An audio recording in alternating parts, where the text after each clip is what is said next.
Hello guys, I am doctor Saud Javed, optometrist and vision specialist. और आज की वीडियो में हम जानेंगे कि किस तरह हमारे पास बेल एंड एम्ब्रोसियो का एनहांस एक्टेजिया मैप, ठीक है, जिसे हमारे पास बैड मैप भी कहते हैं, इसको किस तरीके से स्टडी करेंगे।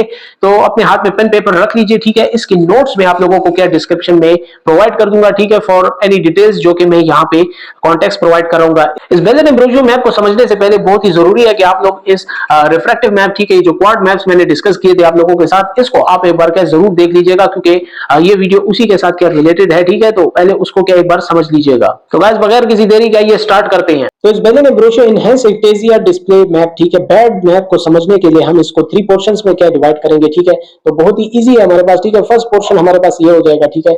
ये पूरा ब्लॉक हमारे पास फर्स्ट पोर्शन हो गया। ये जो है हमारे पास ये सारा ब्लॉक जो है ये सेकंड पोर्शन, और ये हमारे पास थर्ड पोर्शन हो गया, ठीक है। तो बहुत ही इजी तरीके से अब हम इसको क्या समझ सकते हैं। इस नंबर 1 सेक्शन को हम देखें तो सबसे पहले हमारे पास यहाँ पे ये जो मैप बना हुआ है, इसके अंदर हमारे पास सबसे इंपॉर्टेंट रीडिंग जो होती है वो हमारे पास ये सेंटर की रीडिंग होती है, ठीक है।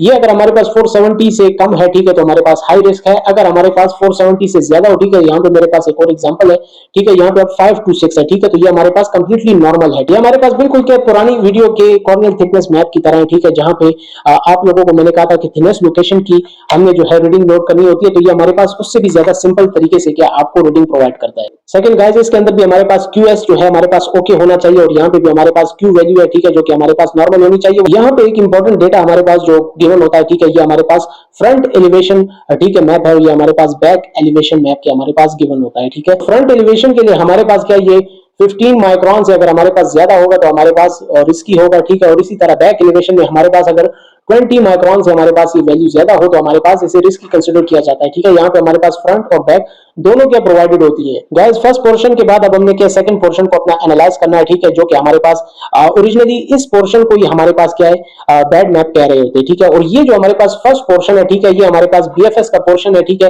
ये हमारे पास क्या जो मैंने पहले आप लोगों को दिखाया था, ठीक है, ये हमारे पास जो मैप है, ठीक है, ये हमारे पास फ्रंट और ये बैक हमारे पास यूजुअली यहीं पे क्या गिवन होता है, ठीक है। तो ये हमारे पास क्या BFS फ्रंट हो गया, ये हमारे पास BFS क्या बैक हो गया, ठीक है। ये जो हमारे पास है काफी इंटरेस्टिंग है, ये हमारे पास नॉर्मलाइज्ड पॉपुलेशन का डेटा है, ठीक है। यानी हमारे पास जितनी भी पॉपुलेशन है, ठीक है, हमारे पास उसका हमारे पास क्या सॉफ्टवेयर एक डेटा कैलकुलेट करता है, ठीक है। और हमारे पास एक एनहांस्ड BFS वैल्यू हमें क्या प्रोवाइड करेगा। ये जो लास्ट थर्ड वैल्यू हमारे पास होती है, ये हमारे पास इन दोनों का डिफरेंस होता है, ठीक है। यानी इसका और इसका जो हमारे पास क्या डिफरेंस होगा वो हमारे पास यहाँ पे हमें क्या प्रोवाइड होता है, ठीक है। यहाँ पे लिखा भी हुआ है फ्रंट का डिफरेंस और यहाँ पे हमारे पास बैक का डिफरेंस, ठीक है। अब इसको एनालाइज किस तरीके से करना है तो बहुत ही सिंपल है। अगर हमारे पास ये 5 माइक्रॉन से कम है तो हमारे पास ये यूजुअली ग्रीन कलर में होगा, ठीक है, और हमारे पास ये नॉर्मल होगा।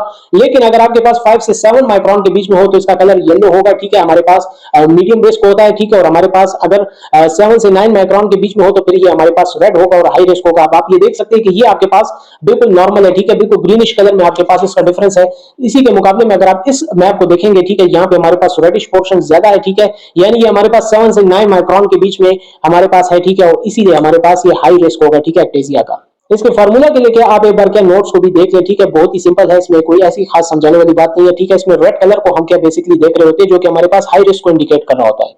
और बाकी ये जो हमारे पास BFS के मैप्स हैं, ठीक है, इसके लिए हमारे पास वही पुरानी रीडिंग्स जो कि मैं पहले बता चुका हूं, ठीक है, कि हमारे पास क्या थिनेस्ट रीडिंग भी हमने इसके अंदर लेनी होती है, ठीक है। मायोपिक 8 माइक्रॉन से ज्यादा हो और हाइपरोपिक हमारे पास 7 माइक्रॉन से ज्यादा तो रिस्की होगा हमारे पास फ्रंट एलिवेशन मैप के लिए। और हमारे पास बैक में हमारे पास 18 माइक्रॉन से ज्यादा हो, ठीक है, मायोपिक के लिए, और हाइपरोपिक के लिए 28 माइक्रॉन से ज्यादा हो तो हमारे पास ये रिस्की होता है। तो गाइस, ये 2-3 चीजें हमें इस बैड मैप में देखनी होती है, ठीक है। गाइस, इसी के अंदर मैंने आप लोगों को एक चीज बताई थी, बेस्ट फिट टॉरिक एलिप्सॉइड, ठीक है, BFTE, जो कि मैप हमारे पास कम यूज होता है, ठीक है। अगर वो होगा तो हमारे पास यहाँ पे बेस्ट फिट स्फीयर की बजाय जो है BFTE सॉफ्टवेयर हमारे पास यूज हो रहा होगा। गाइस, अब बढ़ते हैं अपने थर्ड सेक्शन की तरफ। हमारे पास क्या कॉर्नियल थिकनेस स्पेशल प्रोफाइल है, ठीक है, CTSP इसे कहते हैं, ठीक है। और हमारे पास क्या परसेंटेज थिकनेस इंक्रीज है, ठीक है। ये 2 फैक्टर्स हमारे पास क्या यहाँ पे काफी ज्यादा इंपॉर्टेंट है हमारे पास क्या थिकनेस के लिए, ठीक है। और थिकनेस के लिए हमारे पास क्या ये हमारे पास थिनेस्ट लोकेशन से क्या थिकनेस स्टार्ट होती है, ठीक है, और हमारे पास पेरिफेरल एरिया की तरफ क्या हमारे पास मूव ऑन होती है। ये दोनों ही पैरामीटर्स हमारे पास क्या इंपॉर्टेंट है, ठीक है, एनालाइज करने के लिए। और इनको एनालाइज करना बहुत ही ज्यादा सिंपल है, ठीक है। इसमें हमारे पास आपको ये 3 ब्लैक लाइंस दिख रही होंगी, ठीक है।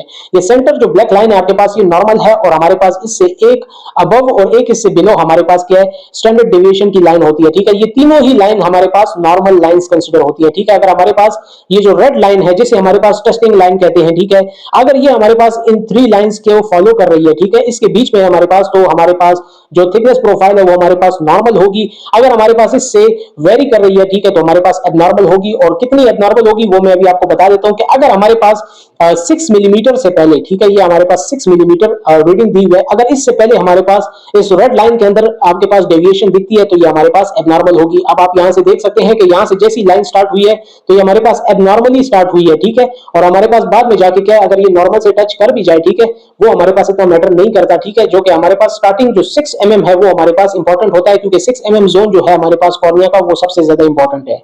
गाइस इसी तरह आप यहाँ पे भी देख सकते हैं कि यहाँ पे हमारे पास देखिए एक एस फॉर्म जो है हमारे पास बिल्ड हो रहा है, ठीक है, ये हमारे पास टोटली जो है इन 3 लाइन से हमारे पास डेविएट कर रही है, ठीक है, तो ये हमारे पास एक एबनॉर्मल पैटर्न है, ठीक है, 6 mm से पहले ही हमारे पास ये डेविएट कर चुकी है, ठीक है। इसी के मुकाबले में अगर आपको मैं नॉर्मल एक पैटर्न दिखाऊं, ठीक है, आप लोगों को नजर आ रहा होगा ये रेड लाइन किस तरह आपके पास सेंटर को क्या फॉलो कर रही है, ठीक है, तो इस तरह करके लाइन फॉलो कर रही है तो आपके पास ये नॉर्मल है, ठीक है। अगर 6 मिलीमीटर के बाद अगर हमारे पास थोड़ी सी डेविएशन हो भी उसे हम फिर भी नॉर्मल कंसीडर करते हैं, ठीक है, लेकिन 6 mm से पहले हमारे पास किसी किस्म की एबनॉर्मलिटी नहीं होनी चाहिए, ठीक है। इसमें आप देख सकते हैं ये हमारे पास परफेक्टली नॉर्मल है, ठीक है, और ये जो हमारे पास दूसरा मैप है, ठीक है, एग्जांपल के लिए ये हमारे पास टोटली एबनॉर्मल है, ठीक है, और सेकंड हमारे पास इसका डिफरेंस इस रेड कलर से हमें पता चल रहा है। तो देखा आपने किस तरह 3 सेक्शंस में हमने इस बेल एंड एम्ब्रोसियो मैप को डिवाइड करके कितना इजी तरीके से इसको समझ लिया है।